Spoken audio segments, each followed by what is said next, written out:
Coach Tim Penders, Huskies back in the win column with a 2-1 win over URI. Coach, just give me your assessment of today. Looked like really good pitching, really good defense from you guys. Squeeze the bats a little bit, runners in scoring position, but able to get a W. Squeeze the bats a lot of it with runners in scoring position.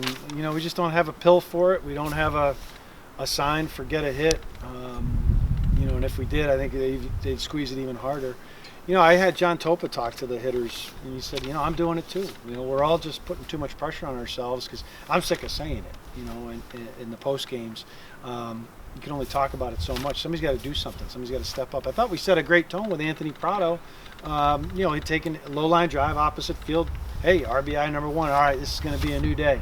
And then we have bases loaded, nobody out in the third, bases loaded, nobody out in the fourth. We only get 1 run on a sac fly, which was hit well. Michael Woodworth did a good job with the line drive there too. But I just wish I had answers for it. But I was very proud of our pitching staff, especially Caleb Worcester inheriting bases loaded, nobody out, and then he does to URI what we were doing.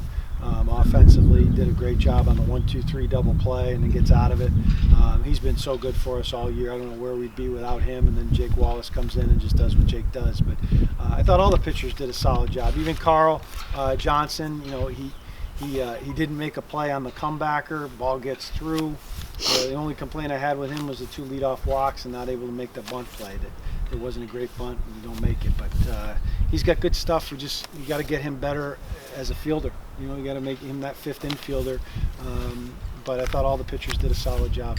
And the defense was very good. Michael Woodworth with a really nice play to end the 8th inning, going to second base. Anthony Prado with a really good play, kind of gets lost in the shuffle on a high chop, making a nice slow roller play, throwing a strike. You know, I thought we played really good defense as a whole. The only mistake was Anthony Nucerino missing a cutoff in the 1st inning. Didn't wind up hurting us. But overall, really crisp defensively and on the mound. Just got a little better. And I thought our at-bats were great until the guy got to second base. We've known for a while now, but just talk a little bit about the Elliott family, the Elliott ballpark being announced today. Just talk a little bit about, I know they mean a lot to you.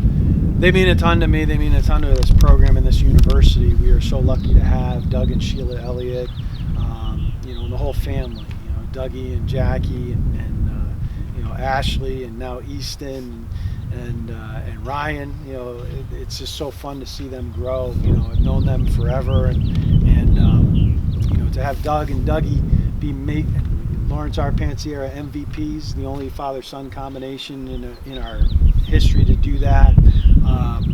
You know, to never forget where they came from. Both Doug and Sheila come from really humble beginnings. You know, and they've been so good to the university, so generous, not just with their money, which is so significant. We wouldn't be able to build the facility without it, but with their time, with their support, with their emotional support.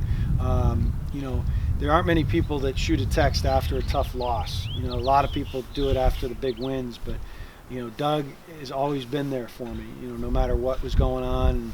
And you know, I think it's incredibly appropriate that their name's going to be on the ballpark.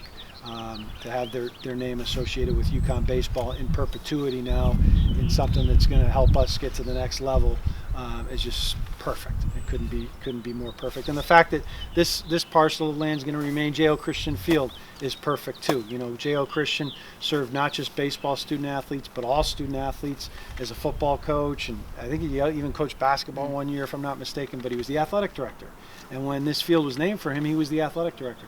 So now it's going to serve every student athlete and every student on campus. What better tribute, you know? So we get to hang on to his name. UConn baseball gets to hang on to J.O. Christian's name over here, and then we move across the street, and we have another awesome name to be associated with. And so it's a really good day for UConn baseball. Thanks, Coach. Thanks, Jonesy.